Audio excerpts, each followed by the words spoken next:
Muy bien, y a las 9:21 de la mañana pasamos a temas internacionales. El portaaviones USS Gerald Ford ya llegó al área de responsabilidad del Comando Sur a sumarse al operativo contra los cárteles del narcotráfico en el Mar Caribe. Juan Camilo Merlano, ¿qué detalles se tienen del portaaviones que llega, que además tengo entendido es una de las herramientas de defensa más importantes de Estados Unidos? Sí, Luisa, es el portaaviones más grande, más moderno, más poderoso de toda la flota estadounidense. Tiene capacidad para llevar a bordo hasta 75 aeronaves.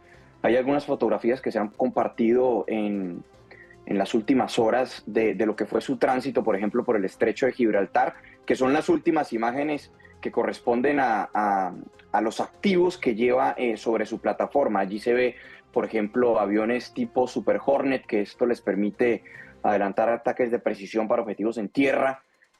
También lleva aviones tipo Growler, que son los que permiten, por ejemplo, desactivar radares o desactivar otro tipo de amenazas electromagnéticas. Es fundamentalmente un activo para dominar el espectro electromagnético. También tienen helicópteros tipo Seahawk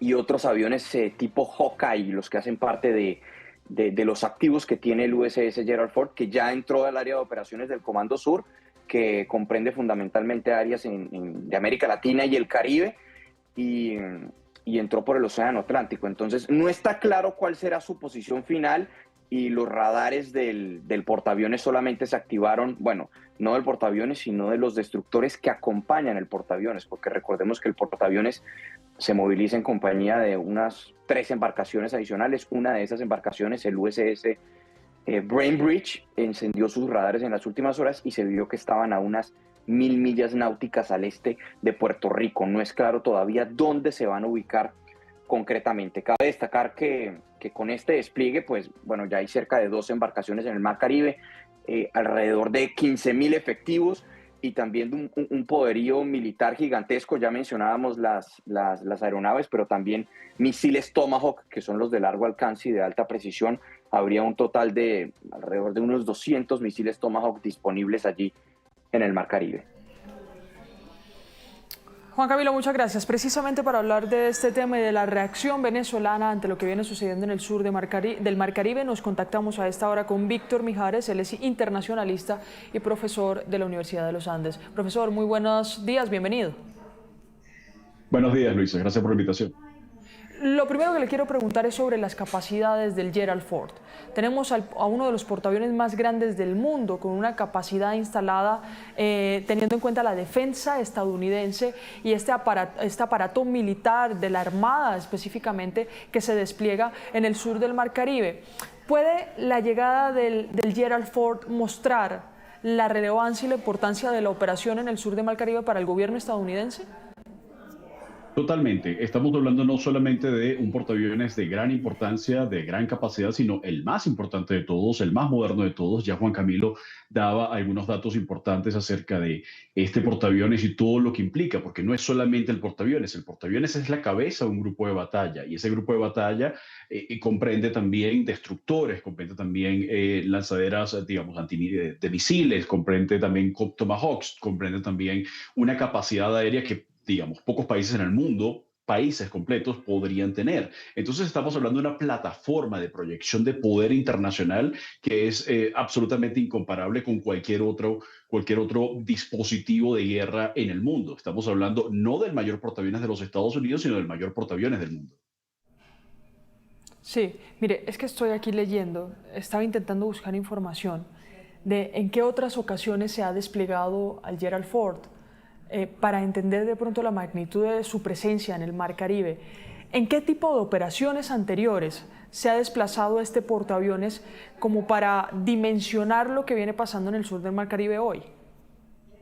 Normalmente el Gerald Ford y otros portaaviones, Estados Unidos cuenta con 11 portaaviones de esta naturaleza, con propulsión nuclear, se despliegan normalmente en zonas de alta conflictividad, se despliegan frente a grandes potencias, se despliegan, por ejemplo, en el mar de China Meridional, se despliegan frente a las costas de Taiwán, se despliegan en el Golfo Pérsico, se han desplegado en el Mediterráneo, pero por primera vez estamos viendo un despliegue de esta naturaleza en el Mar Caribe. Se habla acerca de un despliegue similar a lo que ocurrió en el caso del derrocamiento de Manuel Noriega, por ejemplo, en 1989, si bien en aquel momento había mayor cantidad de hombres y marines desplegados en la zona, no había esta cantidad de poder de fuego, no existía esa cantidad de tecnología, sobre todo en materia misilística, no había esta cantidad de misiles Tomahawks, por mencionar, digamos, los más importantes. Ni siquiera existía el F-35 y hoy en día estamos hablando de al menos unos 10 F-35 en Puerto Rico.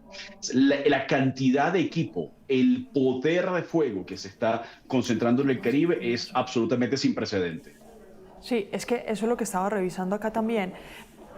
Me hablaba usted del Círculo Polar Ártico, me hablaba usted del Mediterráneo por la crisis de Gaza. Es que si hacemos una comparación, ejemplo, en Gaza hay una guerra.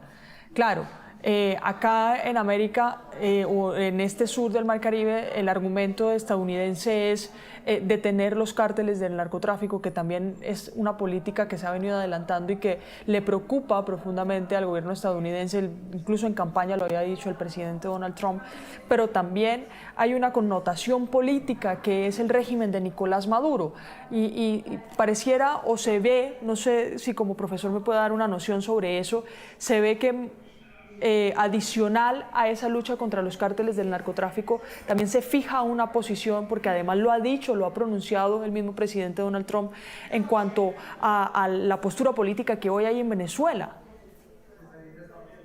Luis, en efecto, no nos podemos engañar. Esta capacidad de poder aeronaval que se está desplegando en el Caribe, pues claramente ya superó cualquier tipo de intencionalidad orientada a la lucha antinarcóticos. Esto no es simplemente una campaña antinarcóticos. Se quiere vender de esa forma porque no hay una manera, digamos, de decir claramente que en efecto se quiere presionar políticamente para un cambio político en Venezuela. Se quiere presionar desde el exterior para generar algún tipo de alteración en el sistema político venezolano. Y en ese sentido hay, por supuesto, factores dentro de los Estados Unidos que están apuntando en esa dirección. Hay factores en Venezuela y fuera de Venezuela, desde la oposición venezolana, sobre todo encabezado por María Corina Machado, que están tratando de generar ese lobby para que se dé un cambio político, pero adicionalmente hay unos factores geopolíticos que no podemos perder de vista. Los Estados Unidos no solamente están intentando hacer que cambien políticamente las cosas en Venezuela, alterar la geopolítica de la región, porque desde hace cerca de 25 años se ha venido alejando de América Latina y está en este momento volviendo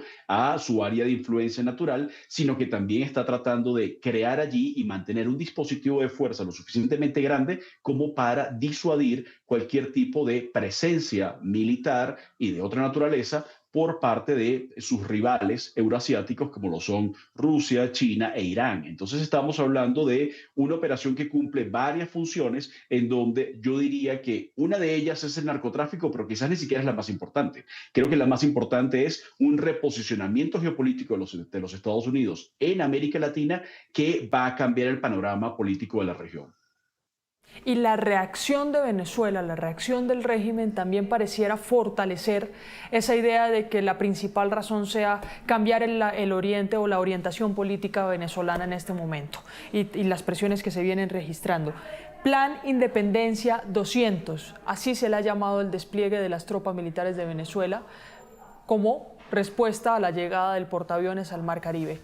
Desde Venezuela también, la revisión a lo que viene sucediendo. Sí, desde la perspectiva venezolana y del gobierno venezolano, lo que estamos viendo es una reacción que tiene que ver, desde luego, con la doctrina militar y política de la Revolución Bolivariana, del chavismo en general, que siempre se ha planteado la posibilidad de ser invadido, siempre se había planteado la posibilidad de una confrontación directa con los Estados Unidos, pero desde una posición, digamos, mucho menos de poder, como claramente puede plantear los Estados Unidos. No es un conflicto simétrico. Ahora bien, hay muchas contradicciones en los mensajes que se han enviado, no solamente en las últimas horas por parte del gobierno venezolano, sino por parte del chavismo en los últimos 20, 25 años. Por ejemplo, nos hablan de una guerra revolucionaria de resistencia al estilo Vietnam, al estilo, digamos, parte de las unidades militares de inteligencia de Saddam Hussein en 2003, pero en la práctica se han venido armando con armamento convencional, aviones de combate, con tanques, con misiles tierra-aire. Es decir, pareciera que por una parte va el discurso y la supuesta doctrina, pero por otra parte va el armamento. En ese sentido, particularmente considero muy poco creíble que se pueda sostener una guerra de guerrillas o una guerra insurgente frente a la posibilidad de algún tipo de acción por parte de los Estados Unidos. En primer lugar, porque Estados Unidos pareciera no estar interesado en poner hombres en tierra, al menos hasta el momento. Y en segundo lugar, porque las posibilidades reales de que esto ocurra implicarían un apoyo masivo por parte de todas las Fuerzas Armadas o buena parte de esas Fuerzas Armadas, es decir, que se mantenga la lealtad al régimen a pesar de quizás acciones de fuerza desde el exterior, pero adicionalmente necesita apoyo popular. Y si a algo le falta a Nicolás Maduro, es apoyo popular. Y es la piedra angular de cualquier forma de resistencia armada, tal y como la están planteando. Sí, profesor, yo no quisiera adelantarme a acciones que le competen netamente a Estados Unidos y a Venezuela, especialmente a acciones de confrontación, pero estaría mal decir que no se han registrado violencias en medio de esto, lo que ha sido el régimen de Nicolás Maduro. Tenemos los distintos estallidos sociales contra el régimen en donde han muerto personas, han desaparecido y en donde hay presos políticos. Solo hablar de los estallidos de 2014, de 2018, de 2021, también de los cerca de 120 presos políticos. Todo esto ha incurrido en acciones violentas. Pero ¿por qué hago esta introducción? Porque quiero preguntarle si es visible de pronto una confrontación militar entre Venezuela y Estados Unidos. Pues una confrontación militar entre estos dos países, pues que tendría un resultado muy claramente favorable a los Estados Unidos. El poder militar americano, digamos, supera por mucho a las capacidades militares de Venezuela. Entonces, en términos de lucha convencional, esto ya está resuelto. El problema sería en cuanto a qué va a ocurrir dentro de las Fuerzas Armadas. Las Fuerzas Armadas, a pesar de esta, digamos, una potencial derrota y ataques desde el exterior, además con misiles Tomahawk que pueden tener una capacidad, digamos, de un alcance de más de 2.000 kilómetros, podrían atacar perfectamente desde Puerto Rico sin necesidad de ni siquiera acercarse a la costa, destruir instalaciones, destruir bases militares. Tendría la capacidad de resistir a esto. Eso Incluso implicaría que en materia de lealtad, porque es que estamos hablando aquí de un tema político, militar muy serio e incluso psicológico. Los jefes de las unidades militares, de las unidades de misiles, de aviones de combate, de tanques, estarían dispuestos a, digamos, mantener una lealtad a Nicolás Maduro a pesar de una derrota militar o una inminente derrota militar. Entonces yo creo que aquí puede haber una posibilidad real de quiebre que no lo hemos visto antes, pero es que tampoco habíamos visto este dispositivo de batalla en el Caribe. Pero, profesor, además hay que aclarar, si la voluntad operativa, no política, pero sí operativa, de la fuerza estadounidense fuera a atacar, incluso desde la ubicación que tienen hoy del sur del Mar Caribe, podrían lanzar misiles a Miraflores. Les alcanzaría, lo podrían hacer. Sí, pero eso es solo, pero esa voluntad operativa se limita. ¿Por qué exactamente? Es decir, hoy a la gente que está esperando que Estados Unidos ataque al régimen de Nicolás Maduro, ataque real, ataque militar al régimen de Nicolás Maduro, lo saque del poder, ¿qué responderle a esa gente jurídicamente, en las políticas internacionales, en los manejos que se le ha venido dando a este tipo de conflictos? ¿Por qué Estados Unidos, pese a tener la capacidad militar de hacerlo, no lo ha hecho? Esa es una excelente pregunta y la respuesta descansa en tres partes, ¿de acuerdo? Una respuesta tripartita. Por un lado está el factor jurídico. No parece haber hasta el momento un casus belli, una situación lo suficientemente contundente para que se pueda sostener normativamente, una situación como esta, ¿de acuerdo? Entonces, hasta el momento se viene trabajando fundamentalmente en la posibilidad de justificar esto de alguna manera, no solamente frente al derecho internacional, sino frente a las cortes, frente al sistema judicial americano. Entonces, esto se ha venido trabajando y es por eso que va con tanta lentitud. Adicionalmente, hay un factor operacional militar que tiene que ver con el factor sorpresa. Cuando atacar no es simplemente lanzar un ataque porque sí, sino que debe tener el máximo de efecto posible de destrucción, máximo efecto posible de sorpresa para poder generar efectivamente algún tipo de cambio de conducta. Pero el tercer factor es un factor político. ¿qué ventajas podría traer esto al gobierno de Donald Trump dentro de la política doméstica de los Estados Unidos? ¿Qué ventajas le podría traer al secretario de Estado Marco Rubio? Ahí hay cálculo político de por medio. Entonces, cuando juntamos estos tres factores, ¿verdad? El normativo, el operacional militar y el político, nos damos cuenta que se están jugando muchas cartas al tiempo y es por eso que tienen esta, digamos, parsimonia frente a estar estacionados en el Caribe, pero estar esperando entonces órdenes para ver si digamos, se combinan, se alinean aquí las intenciones y las voluntades y hay acuerdos suficientes como para un ataque contundente. Mientras eso no se dé, vamos a seguir viendo entonces esta concentración de fuerza y vamos a tener que seguir esperando. Muy bien, ya para ir cerrando la entrevista, profesor, la presión que se ha ejercido en el Mar Caribe hoy con la llegada del Gerald Ford, pareciera que la intención estadounidense, según el despliegue que se ha venido haciendo en los últimos 3 meses y las tensiones, es generar tal nivel de presión que el régimen de Nicolás Maduro voluntariamente cese del poder, ¿sí? Parcialmente, porque creo que apunta mucho más a tratar de generar fisuras y fracturas en las Fuerzas Armadas, para que de esa forma piensen que es mucho más costoso mantener a Maduro que salir de él. Claro, pero sacar a Maduro del poder no necesariamente es matarlo, es sacarlo. No, por supuesto. Hemos visto casos recientes como el de Bashar al-Assad, ¿verdad? Que salió del poder y terminó huyendo a Rusia. Hemos visto casos como ese, digamos, en muchas partes del mundo. Ahora bien, aquí hay que tener en cuenta que el chavismo, y sobre todo en su fase madurista en los últimos años, ha sido bastante resiliente, ha sido bastante capaz de resistir presiones internas y externas, sanciones, protesta social, ha violado derechos humanos, es decir, es bastante resistente al cambio, pero no se había enfrentado a una amenaza de esta naturaleza. En ese sentido, estamos ante un escenario que es nuevo y no podemos hacer comparaciones, digamos, fáciles con otros casos o con el propio chavismo en el pasado, porque esto es realmente inédito. Yo tengo una pregunta final que me acaba de llegar a la cabeza y que le he escuchado a varios analistas también cuestionarse. Estados Unidos necesita una acción certera, cual sea la acción que vaya a cometer. ¿Cualquier paso en falso podría retroceder 3 meses de operaciones?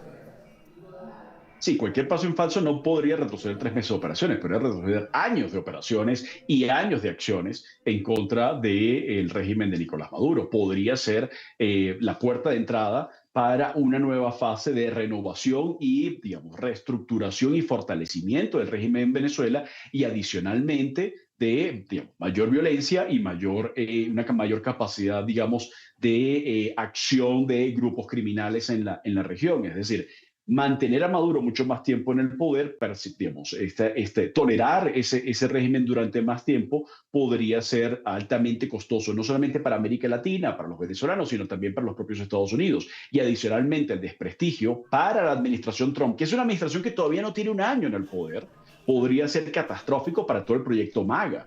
Entonces, acá se están jugando muchas cosas, que no es simplemente ver cuándo ataco o no ataco, sino qué implicaciones puede tener esto para el futuro del sistema político de los Estados Unidos. Esto es crucial. Sí. Víctor Mijares, internacionalista y profesor de la Universidad de los Andes, gracias por estar aquí en Noticias Caracol con nosotros y explicarnos, por supuesto, todo el despliegue operativo, político e incluso internacional con sus implicaciones que tiene la llegada del Gerald Ford y de las operaciones que se han venido registrando durante 3 meses en el sur del Mar Caribe. Siempre la orden.